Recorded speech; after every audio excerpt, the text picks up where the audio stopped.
Pihak Dodi Sudrajat mengeluh susahnya akses bertemu Gala Sky. Tuding Haji Faisal sengaja tak beri ruang sang besan menengok cucunya. Haji Faisal kini menjadi wali dari anak mendiang Vanessa Angel dan Bibi Ardiansyah, Gala Sky Ardiansyah. Ya, pengadilan telah memutuskan bahwa dirinya memenangkan hak asuh sang cucu dari Dodi Sudrajat. Lantaran merasa keberatan, Dodi Sudrajat pun mengajukan banding. Pihaknya juga mengeluhkan soal sulitnya akses bertemu Gala Sky.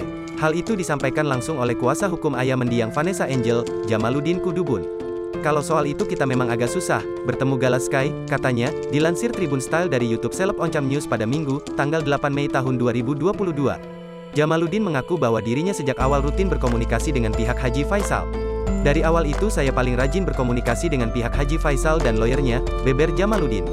Ada banyak titipan-titipan dari Pak Dodi kepada cucunya, tapi hingga saat ini kita belum ada akses ke sana, tambahnya. Hanya saja, Haji Faisal diduga sengaja mengulur waktu dan seolah menghindar setiap kali Dodi Sudrajat ingin bertemu Gala. Padahal pihaknya selalu siap apabila diminta Haji Faisal